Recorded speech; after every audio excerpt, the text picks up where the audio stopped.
Okay, yeah. It's a pleasure to be here. Thanks for inviting Mariusz. I'll be, to some extent, taking a follow-up from what Mariusz has told about the behavioral changes and how we should look at the mobile in general, whether it's apps or games. And just to maybe set the scene for this, so I'm part of the Sensor Tower, and just for the records, I used to be working at Data AI, now it's the same company as some of you have seen. We're in the analytics space, so our purpose is basically to help you figure out what's going on in your App Store, Google Play markets, how to find pockets of growth, and how to basically overcome your obstacles in competition. So that said, let's take a maybe broader look. Instead of just focusing on the recent changes over the past few years, let's take a broader look from the maybe pre-COVID to latest periods. And starting with the macro trends on the user acquisition. My presentation, as Mariusz asked, will be focused mostly on iOS markets, even though it's not Apple's event. But iOS, it presents a lot when it comes to monetization. That's why it makes sense to focus on how we can maybe acquire users on the platform and find them. And if we look at the broader trend, I think over the past almost like 6 years already across both apps and games, when it comes to user acquisition, I think our behavior has changed significantly. And just to confirm what Mariusz was telling previously, I'm not sure how many of you in the audience have an experience where you kind of lost your phone over the past year, like lost or broken or something, try to repair, replace it. And I can attest from my own experience, it's such a miserable experience, to be honest. We didn't even notice like how our behavior has changed, and you feel so much dysfunctional as like a human being without a phone. Like it was really like a leap of faith. You kind of like memorize the route, how you can navigate through town, like to the other part, find the repair shop and stuff like that. And it's consistent. It's not about the how we get entertained, what do we play, what kind of videos do we watch. It's about all the things. And the tolerance is for poor service in digital channels is so low that you really feel like a physical pain when something is not working in your, I don't know, banking app or in your like e-commerce app, something is not arriving in time. So let's just keep that in mind, because our experience of having mobile and assuming that the service will be top-notch, everything will work, everything will be just perfect, certainly has accelerated post-COVID especially. And this is what we see in the screen time, what Jorge has told previously. This is what we see in the volume of users. Now going back to the market overview. So over the past years, we certainly seen influx, especially pre-ATT times when it comes to sheer volume of new players acquired in gaming. We see a huge bump over this quarter. But then we see a slowdown, partially because the hyper-casual has slowed down. Like there's much less focus to kind of mass-produce games and acquire users at scale. Obviously, it becomes more complex and more expensive. And that said, that stimulated the quality of gameplay. So we see a huge pivot to hybrid monetization, to innovative say gameplay mechanics, while being able to easily acquire those users. And on the apps, like the market is relatively stable. But if you look at this picture, and especially for iOS, where China is mixed in because iOS is available in China in the curated way, it's a mixed bag of everything. And let me maybe unpack a few stories that drive growth in the recent periods. So if you look at the application space on iOS, there's always stories behind it. One story is obviously the global e-commerce driving a lot of user acquisition. I'm talking Shein over the past maybe like 6 years or something. Temu over the past 2 years, they took like market by storm, acquiring users from every quarter. And this phenomenon didn't even exist at that scale pre-COVID. It was really like a recent topic. iOS in particular is strongly affected by Chinese, and in China there's a interesting story as well. For example, recent year there was a huge, not a huge, but a significant wave of personal bankruptcies. So people get bankrupted as an individual, And then if you fail to pay, for example, your mortgage loan or something like that, then you get banned across basically those super apps that are popular in China, where you do everything through the app, like WeChat and stuff like that. And that leads to a rise of the kind of microfinance apps that are supposed to provide aid to those individuals who fail to, be part of this digital society anymore, but to be able to provide finance and to basically keep their ends met in China. So like there's always stories behind it, and in applications, certainly very big topic is the rise of the obviously kind of short video and video consumption in general. We see screen time driven in a lot of ways by the increase in time spent in the media streaming apps and the video apps in general. So this content consumption is increased and keeps on growing. Obviously, we're kind of reaching the saturation right now, but engagement keeps on growing. I mean, you cannot acquire those users infinitely because you obviously, all of us have those apps for years already. So you cannot just acquire them every year. So that's the kind of the macro trends. Now, coming to the topic where actually if you look at the iOS markets, where the growth is coming, surprisingly it's not tier one Western markets on the grand scheme of things. So we did the analysis. So we basically look at which country generate the highest growth rate. And actually emerging markets like India or Brazil do generate iOS like net growth. The reason is that the middle class is growing, the economy is growing, and people can afford these devices, where the device population was relatively small on the kind of a grand scheme of things. But the growth rate is significant, and this is what you can see. And actually Poland in this picture is another example. So we see a spend on iOS is growing steadily, and it's not the case with the other like markets, like more mature, bigger markets in Europe, like I don't know, UK, France, or Germany. So that's an interesting observation. So where to find basically growth on iOS,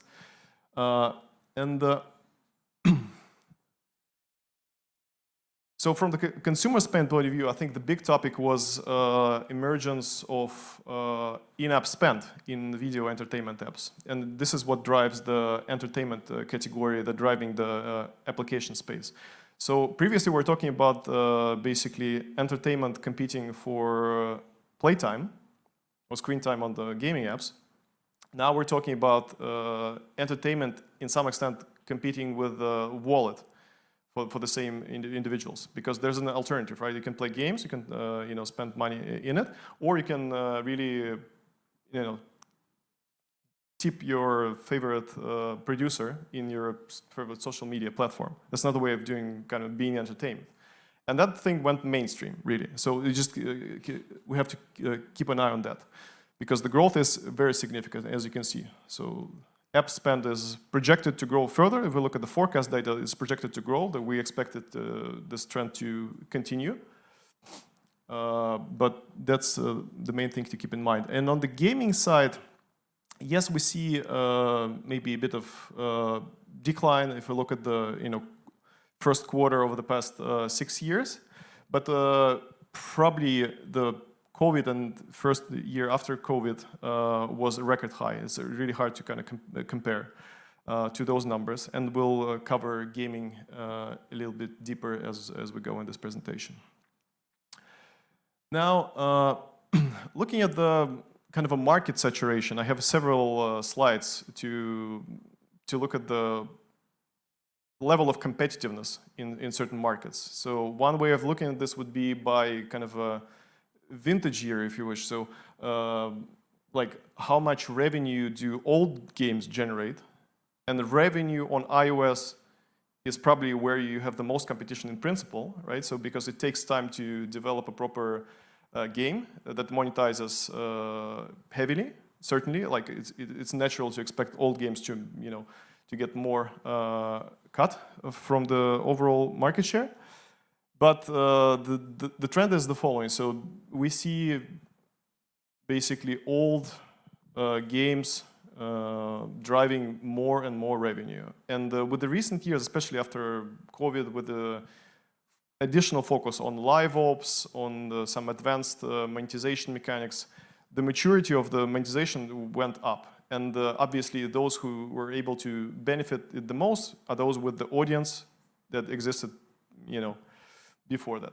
So it's easier to capitalize on the existing player base by improving the, live ops efficiency or monetization that way. But that said, there are some surprising, not so surprising, but some major launches. For example, last year there's been a bunch of Chinese RPG games landed on the store in every possible direction, affecting obviously Chinese players first, but then even markets abroad, like core RPG players in the US. So maybe 5 or 6 net new titles had been released that impacted significantly the market overall. Then obviously Monopoly Go and others. But also, if you look at the if you rank basically games that are earning inside stores, so 1 to 10, 10 to 15, and so on. So how many games are earning how much, right, in app stores? So I think the main observation here is we don't see that much that, top 10 games are generating maybe ever increasing share. But it's like the middle of the market is condensing. So we see more, for example, hyper-casual games that turn into hybrid casual, driving this maybe the top part of this chart. So there are higher number of smaller games that started to generate some money. But on the top earning titles, we don't see as much. And obviously this year we've seen launches by Supercell, Monopolies keeps on crushing globally, and obviously that kind of constituted to this top 10 spend increasing over years. If you look at the genres, and again, sorry for this view to be very aggregated, it's like strategy RPG, like very classic view of gaming segmentation, but the way I read this slide is the following. So we evolved as players, like before COVID. Before COVID, like playing on the mobile was a thing, for sure. People were playing and everybody knows that. But there was a different kind of like games than being played, especially when it comes to consumer spend. It's obviously the share of core, for example, RPG or core shooter players were much more significant. It was basically like those who played and spent a lot were kind of a, it wasn't the mass market, right? Not everybody was playing. Now, after COVID in particular, we see that gaming is becoming casual and touching much bigger audience. And this audience is not necessarily playing those core games, but I think the part that has grown the most, in my opinion, is basically games that are really designed for the mobile play. I'm talking more of a casual games, like match games, for example. And we see surprising examples, not so surprising, but significant examples like from last year where titles who'd been on the market for 5 or more years in the match category almost doubled their revenue on iOS. And that means like there's always a room to find way to produce new creatives that that help you acquire new audiences for your game, where the game is optimized to the level where you can really break even on such creatives. So there's always room for innovation. Even if the game is relatively old, there's always room to find net new users that haven't maybe experienced it. And since it's so mature, it's really easy to kind of penetrate and start capitalizing on that. So that's how I read this slide. If we talk about the growth, to my previous point regarding where the growth on iOS is coming from, if we take the index to pre-COVID first quarter 2019, and we capitalize, project the growth to the recent first quarter of this year, we see the countries that were actually very mature, like Japan or Korea, very much core gaming markets, are not performing that great, really. It's in line with the kind of consumer sentiment in countries like Japan, where the economy isn't doing all that great, and the overall sentiment and the spend strongly correlates with the GDP growth and the overall consumer sentiment. But for countries like Poland, as you can see, it's going like through the roof. And it's actually in line with the with the GDP and overall kind of development here. So it's an interesting phenomenon. So growth is not about like those mature markets, which are highly competitive, and with the examples of Asian markets are actually quite specific. You wouldn't probably. It's not the country of first choice, right? You wouldn't build for like South Korea or Japan if you're sitting here in Europe, right? You have to know the market first. And that's it. Just switching back to maybe the applications market, where the revenue growth is coming from. Obviously, entertainment is driven by mostly two apps globally. Is a significant vehicle that for in-app purchase revenue. Obviously, video content is on the rise, for sure. But beyond that, and I will touch on that later in the presentation, there is an opportunity for even very traditional categories like photo and video, because those have been on the market like forever. If you think about subscription-based apps like, I don't know, beauty editors, right? So for some markets like US, there are cohorts of people that are actually subscribing to this app and just renew the subscription every year. So it's like a lifestyle experience, really. You edit your own like photos, right? This is what you do. I mean, this market is relatively stable. But there's an opportunity even to apply narrow AI in retouching, in, for example, changing the hair color. So these are the type of features that could generate new incremental revenue for those publishers. And we've seen such examples, like, for example, I don't know, like FaceApp last year did introduce, like, for example, color change. So it's a very narrow use of kind of Gen AI. It's not like a standalone app that generates like AI avatars or something, but it's a very specific use case which is actually in demand with your user base. And currently, with the developments of like store marketing, you can not only produce quality creatives and deliver them, but also land them into, for example, customized store view that allow you to maybe position through custom product listings the right type of experience. So you have consistent experience from creative to the store page, and that optimizes for conversion, and you really acquire those users that haven't maybe even considered using like a beauty editor, generally speaking, but they're curious about, like, for example, changing the hair color. Why not? So this is just one example. And this is the app that has been, again, forever on the market. This is just number one, but it's like improved significantly year over year. Like I'm taking millions of US dollars incrementally added over past year. And yeah, so again, if we rank the apps that show any signs of growth by category, so which ones are like proportionally growing the fastest. So productivity is surprisingly the most growing segment. Obviously, there's a wide variety of apps there, and it's not necessarily driven by like pure app developers, but also by platforms themselves. For example, I know Gmail has significantly improved on the IP monetization last year. Again, they're probably focusing on the conversion and acquiring basically revenue through in-app purchase on iOS is a good way of doing this. Same with Dropbox, same with other products, very traditional. Again, they all belong to the productivity bucket, but in productivity, there's naturally ever growing, I would say, segment. So in productivity, you see chat, GPT apps, and things like that. I'll cover on AI a bit later.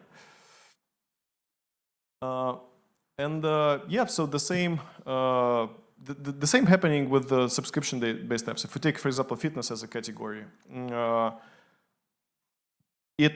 this level of sophistication for onboarding and conversion has increased since COVID. Obviously, COVID elevated all the boats, right? But then apparently the bigger players managed to invest more into improving their conversion funnels and driving the level of competition in the fitness category. And if we compare maybe two last years, 23 and 22 versus like first 2 years of the pandemic, like-for-like categories like, for example, mental health or fitness program apps and so on show net growth. So that means like the behavior of the people has changed. So they not only bought it first time because, oh, one of a sudden we're all locked, we cannot exercise anymore, we have to buy a program app to do it at home. But then apparently this behavior is still there. So they keep renewing the subscriptions and same comparable buckets, same comparable players with probably even less amount of new users acquired are generating more money. So that sounds encouraging. So there's growth even where there isn't completely different category being created, like with Gen AI or something. So it's interesting. Although obviously, as you can see from this chart, it's very competitive. And then finally, the buzzword, like the AI. So chatbots, I think we're only starting to, understand the impact of it. And ChatGPT, the original OpenAI app, is only accounting for maybe half of the in-app purchase revenue. So there's a whole cohort of GPT apps by someone else, being, for example, like, I don't know, iBuy, Codeway, or others, who released very successful apps, mostly capitalizing on the kind of the popularity of GPT as a thing. And then the next question is like, what other applications of this? So we've seen rise with Prisma and others like AI kind of avatar generator apps.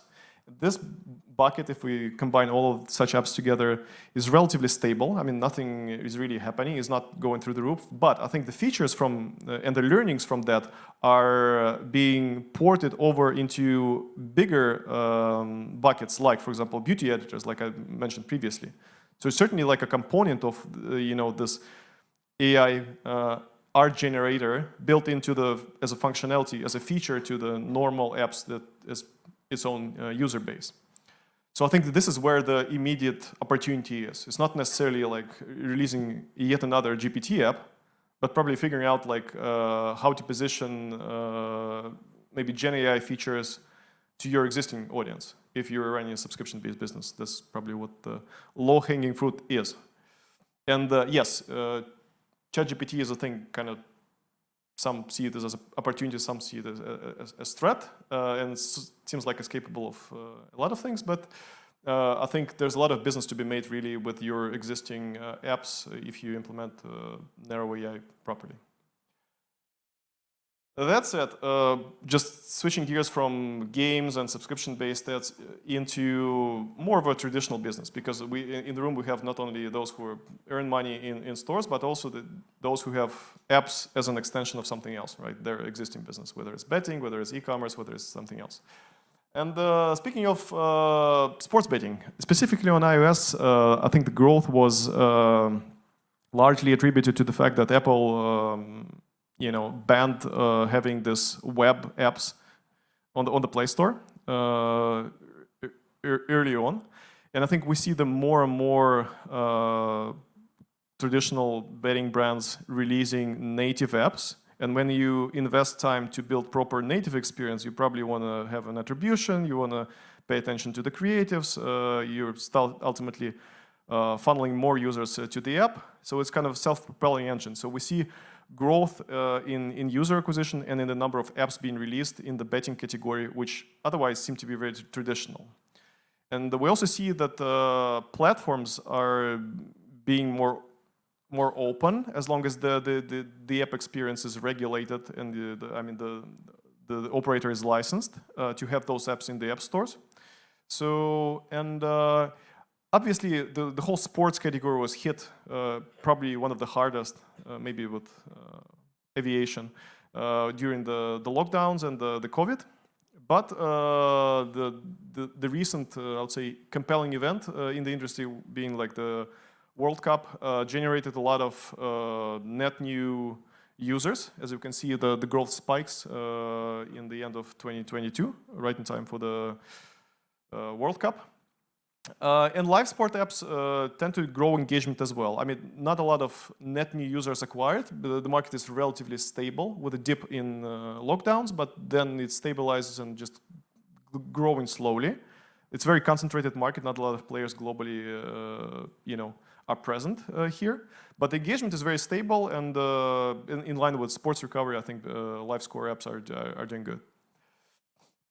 And this is what I'm saying when it comes to number of apps being released in the sports betting category.